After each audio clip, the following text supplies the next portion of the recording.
Olá, amigos do ADVJus, estamos chegando com mais um programa feito com aquele carinho, compromisso com você. Você merece, você está sempre nos acompanhando aqui na TV RP Canal 9 da NET, também nas redes sociais, Face, Instagram, LinkedIn. Fico imensamente agradecido com a sua companhia, ok? Você vai ver no programa de hoje, ADVJus Notícia Jurídica, Vocabulário Jurídico, a segunda parte da entrevista com a doutora Ingrid Barachini, a respeito da mudança da política dos Estados Unidos, a política imigratória. Você vai ver também a participação no Pergunte ao ADVJus com o Dr. Roberto Guimarães, além da participação de Wendel Salomão, falando também um pouquinho a respeito da situação dos empreendedores lá na terra do Tio Sam, além do Momento Divino. É agora comigo aqui no ADVJus. Fique aqui.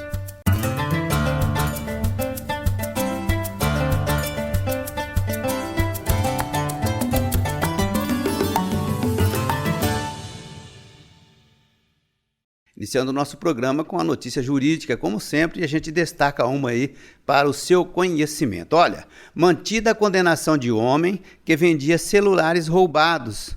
Isso mesmo.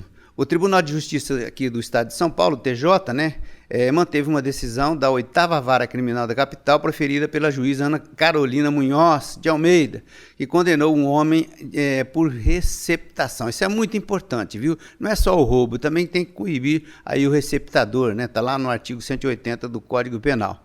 Segundo os autos, após a operação policial, no estabelecimento da propriedade do acusado, foram identificados a partir de números de e-mail, né, o número do celular, 6 aparelhos roubados ou furtados que seriam, obviamente, comercializados. Em seu voto, a relatora do recurso, a desembargadora Ali Amilcar, ela ressaltou que o conjunto probatório foi suficiente, né, para comprovar o crime. Então, é isso aí. A pena foi fixada em 5 anos e 3 meses de reclusão em regime inicial fechado. A votação unânime, a fonte aqui do ADVJus, mais que fidedigna, é o Tribunal de Justiça do Estado de São Paulo, ok? Sequência do nosso programa, agora nós vamos trazer uma participação especialíssima no ADV Especial, Dr. Sérgio de Oliveira Dias. Confira. Olá, amigos do ADVJus, um prazer estarmos juntos novamente. Hoje vamos falar a respeito do espólio que compõe de bens existentes no Brasil e no estrangeiro. Qual o procedimento a ser adotado? Nestes casos, a legislação brasileira exige que o inventário seja feito de forma judicial. Existem precedentes do Superior Tribunal de Justiça que determina que todo o patrimônio, mesmo aquele situado no estrangeiro, deve ser arrolado dentro do inventário realizado aqui no Brasil, para que possa ser feita a partilha de forma igualitária entre os herdeiros. Agora, essa sentença que aqui vai ser proferida neste processo, homologando essa partilha de bens, ela será levada ao país onde se encontram aqueles bens.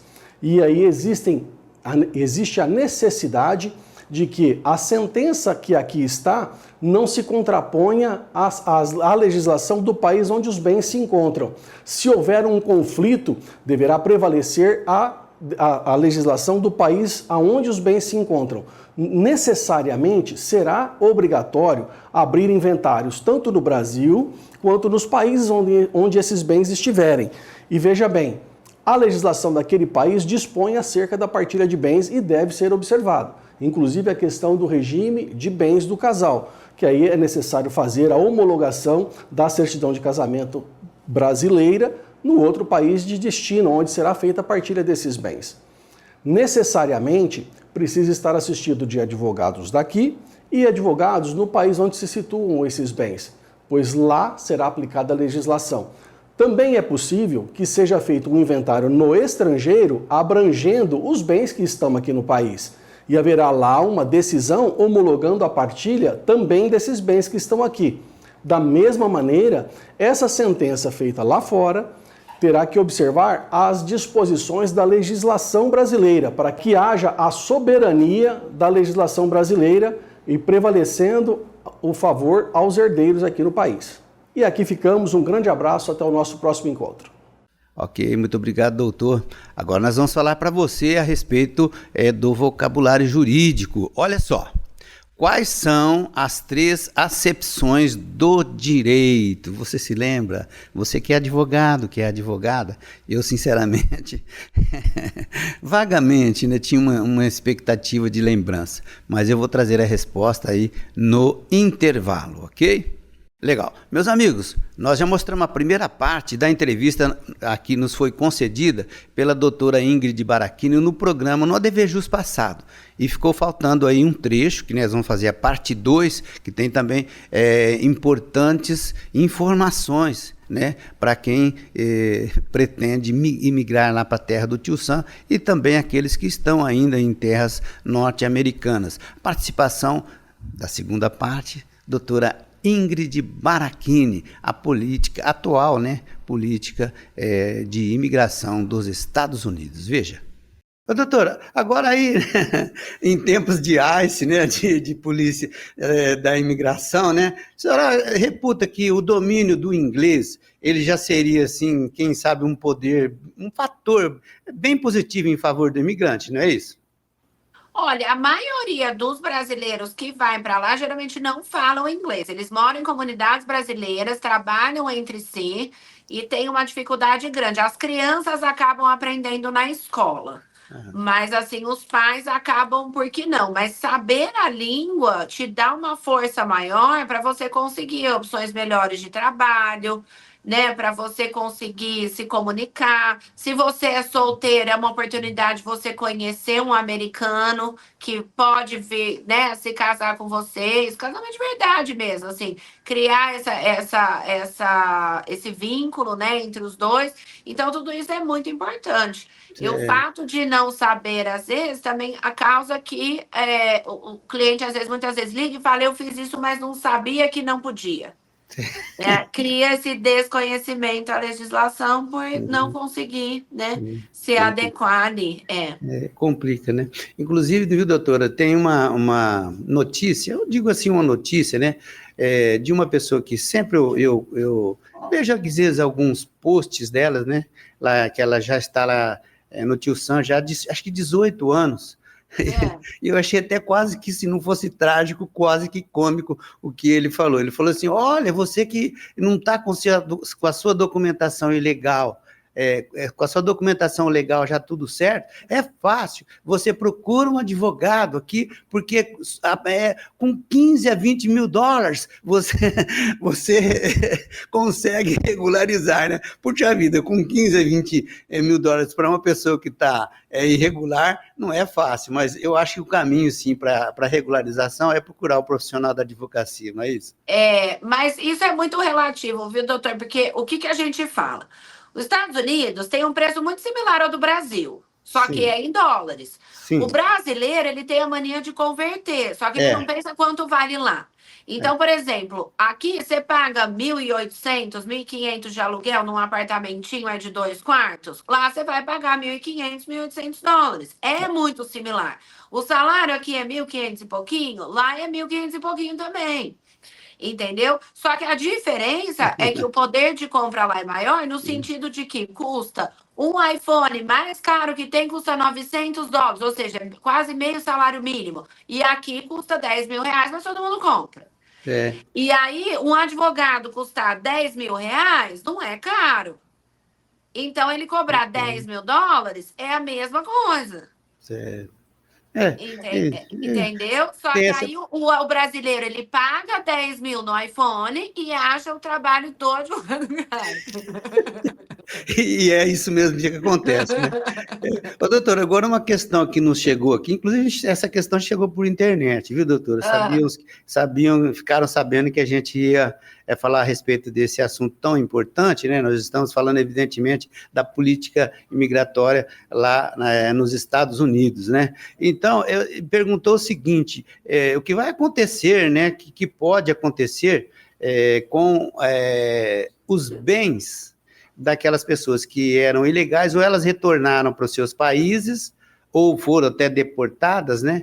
E que talvez elas vão conseguir aí uma regularização posterior. Evidentemente que não estamos falando só de brasileiro, né, doutor? Sim.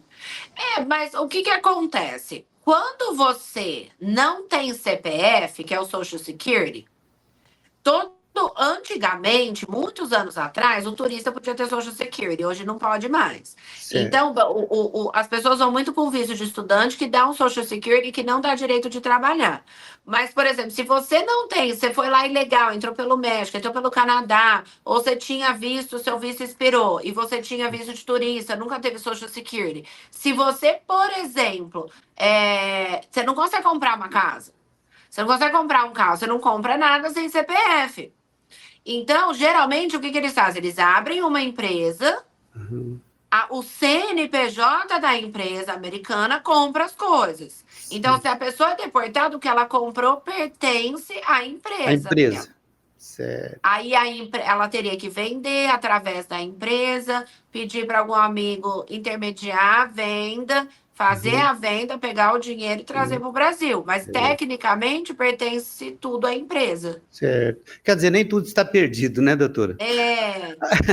Agora, a senhora acredita, né, que com o decorrer, né, agora é evidentemente que nesse início aí de governo e tal, o fator político pesa demais, né? Será que pode, com o decorrer do tempo, né, a senhora acredita, com a experiência que a senhora já residiu lá no Tio Sam e tal, quem sabe com o decorrer aí do tempo, pode ser que essa atividade, né, da própria polícia imigratória pode, quem sabe, começar a dar uma afrouxada? Será que essa possibilidade um pouco mais lá para frente existe? O Trump, ele tem uma visão muito empreendedora. Sim. Então, assim, existem duas categorias de visto que o brasileiro usa muito, que é o de habilidade excepcional e o de habilidade extraordinária. Certo. São dois processos. O de habilidade extraordinária são para aqueles artistas, já foi muito artista brasileiro morar lá, todo esse pessoal da televisão mora lá, o pessoal da Globo mora lá, eles vão através desse visto EB1. Então, o que você faz? Você mostra tudo que você fez na televisão, tudo que você ganhou de prêmio, tudo que você tem, seu currículo, suas graduações, suas formações, seus cursos, mostra que você pode se dedicar ao mercado americano, ir morando lá, pagando imposto, mesmo que às vezes trabalhando no Brasil, trabalhando internacionalmente, você vai contribuir com o mercado americano. Eles te dão um green card para você morar. Sim. Não sou artista, não sou famoso, não estou na televisão. Eu sou um profissional, um ótimo advogado, eu tenho uma empresa aqui, eu contrato outros advogados, eu tenho curso, eu tenho isso, eu tenho aquilo. Eu sou advogado lá? Não. Então, o que eu faço? Eu posso abrir uma empresa e contratar advogados lá, gerando emprego, certo? Aí você tem que ter capital. Aí você vai gerar emprego, vai montar um escritório lá, vai contratar profissionais e vai montar uma filial do seu negócio. Ou vai abrir um novo. Eu sou pesquisador de universidade. Se a sua pesquisa for interessante, os Estados Unidos te leva. Então, o Trump, ele tem um foco mais nessas categorias. Trabalho em multinacional, estou há 10 anos, 15 anos, 20 anos em multinacional, e quero imigrar e trabalhar em multinacional lá, tem portas abertas. Então, esses processos são feitos através da graduação, através do conhecimento, é um processo voltado totalmente para todo o trabalho que você realizou e conquistou. Então, os Estados Unidos usa muito, e é um dos processos que o Trump mais gosta. Venham para cá como mão de obra especializada. Certo. Entendeu? Agora, o imigrante legal, ele já tem aquele lado. Eu trabalho aqui com um subemprego, eu não tenho formação, fazendo o que eu faço aqui, não sei, vou falar, eu ganho R$200 por dia, lá eu vou ganhar $200 por dia. Eu quero ir para lá imigrar e quero ir lá fazer esse trabalho. Aí é um imigrante legal, você entende essa condição, mas a pessoa vai para uma condição melhor. E mandar o dinheiro para cá, né? Mandar o dinheiro para o país de origem, eles quer dizer, não tá a maioria vai, o marido, a esposa fica aqui, manda para ir para a escola particular, constrói casa, constrói tudo aqui. É complicado. Legal, eu quero consignar aqui um agradecimento especial à doutora que participou conosco aqui do ADVJus, doutora Ingrid, ok? Muito obrigado. Agora o momento daquele intervalinho esperto aqui no ADVJus, mas você sabe, voltamos já já, conto com a sua companhia. Arcângelo Imóveis, venda, locação e administração, compromisso e confiança. Arcângelo Imóveis. Agora quero falar para você do Zezinho Alfaiate, Espaço Homo, ali da rua Eliseu Guilherme 681. Vista-se com bom gosto e elegância através dos trajes do Zezinho Alfaiate, inclusive aquele traje feito sob medida especialmente para você. Isso mesmo, no Zezinho Alfaiate você também dispõe ali de confecções já prontas do traje masculino, daquela forma que você procura, com aquele atendimento mais que especial. Zezinho Alfaiate, na Eliseu Guilherme 681. Faça como eu, vista-se com elegância com os trajes do Espaço Homo. La Botilha Vinhos, onde você encontra os melhores rótulos. Venha conhecer. Quais são as 3 acepções do direito? Conforme proposta do professor Reale, conhecidíssimo, a teoria correlaciona 3 fatores interdependentes que fazem do direito uma estrutura social, axiológico-normativa. E esses 3 elementos são o fato, o valor e a norma. Voltamos então com o segundo bloco do ADVJus TV de hoje. E agora eu vou exibir para você o Pergunte ao ADVJus.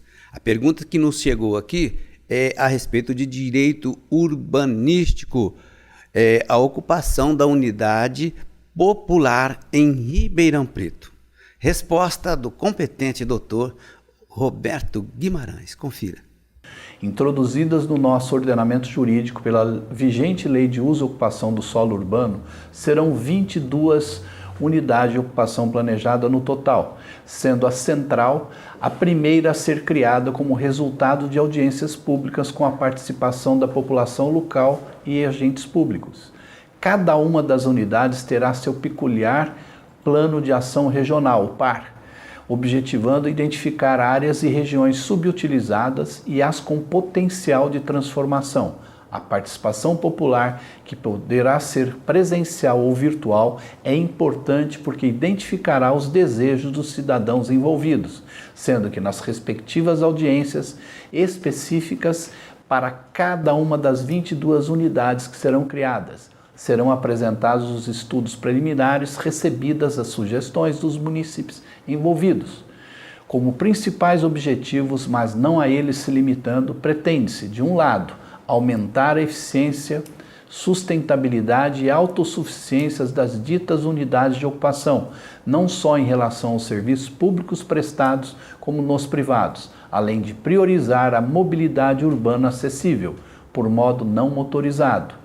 A ideia central é torná-las uma verdadeira âncora, atraindo a população local a nela se estabelecer para a moradia como para o trabalho. Como reflexo, criar-se-á medidas para simultâneo desestímulo à desenfreada expansão urbana que experimentamos há décadas. Na prática, pretende-se evitar o aumento do tecido e da malha urbana, que impacta significativamente no custo de vida dos cidadãos, no aumento da frota urbana pública e privada, nas despesas de manutenção dos bens públicos, etc. Ok, muito obrigado, doutor Roberto Guimarães. Meus amigos, agora eu quero exibir aqui uma entrevista que gravamos essa semana. Eu pedi a gentileza do Wendel Salomão, que é nosso parceiro já de tanto tempo aqui no ADVJus, Ele defende a matéria de direito notarial e registral, mas ele também é empreendedor. Tem outros colegas que inclusive já estiveram aqui também nos Estados Unidos, Eles têm uma equipe que empreendem, lá nos Estados Unidos. E para a gente trazer também aí algumas novidades ou algumas modificações que a lei evidentemente pode ter trazido, eu pedi, a companhia aqui do Wendel para que ele esclarecesse para a gente se, no caso dele, já houve algum tipo de modificação. Ele, como eu disse, é também empreendedor. Wendel Salomão, veja. Wendel, obrigado por ter aceito meu convite de novo, viu? Eu que agradeço, tenho uma honra de fazer parte já há muitos anos com vocês. Sou uma pessoa extremamente feliz por isso e por essa oportunidade que eu agarrei e não larguei mais. A não ser que você me demita, porque eu não vou me demitir. Eu me considero Eu considero, sabe aquela estátua ali sua? Obrigado. Mas enfim, Muito bom, obrigado. falar sobre os Estados Unidos para mim é muito gostoso, porque primeiro que é um bicho de sete cabeças para muitas pessoas. Para mim era um sonho investir lá e há 2 anos a gente entrou no mercado americano e aquela história, né? Os Estados Unidos, ele sempre teve, e ele não vai mudar isso, é uma característica dele, de que ele gosta de tudo muito regular. Desde documento, desde pessoas, desde impostos. Então, ele deixa muito claro, e não é o Trump, todos, deixa muito claro que um imigrante, ele deve estar mais regular ainda do que um americano, né? Porque se não for para colaborar com o país dele, que vá embora. Essa é a premissa, assim, principal deles, né? Com base nisso, quando eu entrei lá, a minha exigência com os contadores, com a construtora e com todo mundo que faz parte do hall de serviços foi a legalidade. Então, documentação em ordem, criação da empresa, de um CNPJ, a tributação correta, pagar os impostos. Feito isso, nessa nova política, que agora o Trump ele está realmente fazendo um limpa em todos os estrangeiros que residem ilegalmente ou não recolhem impostos, é uma situação real, está acontecendo, mas com uma grande ressalva. Ele deixa claro isso, assim como chegou para nós, que vocês estão recolhendo impostos, vocês estão trabalhando corretamente, estão gerando empregos, não vou mexer com vocês. Eu irei mexer com quem não está pagando impostos e ainda assim já teve ou está passando por algum problema criminal na justiça. Então, Sim. esse tipo de público, ele realmente está pegando na rua e levando embora. E pega na rua e tira, não dá tempo da pessoa fazer uma despedida da família. É muito real isso, é muito real. Mas é uma política interna e de protecionismo interno. E ele deixa claro sobre isso, inclusive para diminuir a violência. Então, nos casos de investidores, inclusive brasileiros, portas abertas para quem quer investir. Benefícios fiscais maravilhosos, um melhor que o outro, super atrativo, economia quente aquecida. Então, realmente vale a pena? Vale. Tem vários mecanismos? Tem. Porém, lembre-se, lá não funciona o jeitinho brasileiro. Lá veio imposto, paga. Não existe discutir, esperar uma anistia, eu não pagar para parcelar depois e pegar juros, desconto. Esquece. Veio o imposto, paga. Não pagou, é expulsão do estrangeiro, independente de qualquer coisa. Não, lá não tem a discussão, né? Aqui a gente já vai para o órgão, já vai para o lugar querendo discutir, querendo passar, porque choveu, porque eu estou de mau humor. Lá não tem dessa. Não pagou o que deve, você é um inadimplente. Ponto. Então, é uma regra e uma política muito clara do capitalismo. Sim. E lá a regra é básica para todos os governos. É que ele é mais agressivo, mas para todos é. Colocou dinheiro, pagou imposto, gerou emprego, você vai ter o que você quiser dos americanos, do bom e do melhor. Wendel, sim, é só completar, é assim, porque realmente existem muitas informações que são desencontradas, né? E eu justamente quis você, porque você está indo lá, assim, de períodos, né? E às vezes tem algumas pessoas que lançam algum boato, e o que eu depreendo que você está falando é que se existe alguma mudança para quem está fazendo as coisas certas lá, é uma mudança para melhor, é isso, né? É isso mesmo, para melhor. Então, por exemplo, a partir de 3 obras construídas, você já tem benefício fiscal, você tem redução nas taxas de financiamento, você tem redução na compra de veículos. É um estado totalmente diferente do que a gente está acostumado, é que quanto mais você produz, mais benefício ele te dá. E isso não muda, seja americano, seja um brasileiro, tá? Exclusivamente na Flórida, tem ainda um benefício fiscal e um atrativo para brasileiros, porque o volume de brasileiros que moram ali, que vivem, que se mudam e também que usam a Disney, né, e toda aquela questão do turismo é muito grande. Então a Flórida em si, ela ainda tem muito mais benefícios que os outros estados nos Estados Unidos. Mas lembrando, é aquela história, né? Tem uma linha reta, se você pisar fora, você está fora do jogo. Certo. Se você seguir a linha, você vai realmente obter êxitos. A conta é simples, lá não tem E que A mais B, convenhamos, não né? tem. Deu certo. Exato, sabe? certo. Então, e até muito gostoso, porque facilita para você trabalhar, facilita para você trabalhar à distância, como é o meu caso, porque eu não moro lá. Eu sempre vou periodicamente, né? Mas eu não moro. Só que por ser tudo tão legal, tão sério e tão cartas na mesa do que é o quanto você vai pagar, o desconto que você vai ter, não existe manuseio de nota, manuseio de imposto, não existe nada disso. Então é muito mais fácil para você controlar à distância, como eu faço. Legal demais, muito obrigado, Wendel. Meus amigos, eu espero ter aí contribuído para que aí quem nos acompanha, né, tivesse alguns esclarecimentos pontuais e relevantes a respeito da nova política imigratória lá dos Estados Unidos, ok? Agradeço por você ter acompanhado e também ter sugerido esse tema aqui pra gente. Agora aquele momento do sorriso. Momento divino, gosto muito. Oferecimento La Bottiglia, vinho é tudo de bom. Vinho espumante Dádivas Brut Lídio Carraro. Vinho espumante branco de coloração amarelo claro, com toques levemente esverdeados. No olfato, aroma de frutas cítricas como maçã verde e abacaxi e nuances de flores brancas. O paladar é frutado e equilibrado, possui maciez agradável e sensação de frescor. Uva Chardonnay. Ele é produzido pela vinícola Lídio Carraro, Serra do Sudeste, no Brasil. Na harmonização vai muito bem com tábua de queijos leves, pratos de culinária japonesa, peixes, frutos do mar, massas e risotos, de molho branco e saladas. Uma delícia! Experimentem! Tintim. O vinho espumante Dádivas Brut você encontra em La Bottiglia Vinhos. O melhor rótulo é aquele que você gosta. Legal demais! Voltamos com certeza breve com um programa inédito aqui no ADVJus TV. Fique sempre aqui ligadinho com a gente que a gente está trazendo inúmeras novidades. Você merece, ok?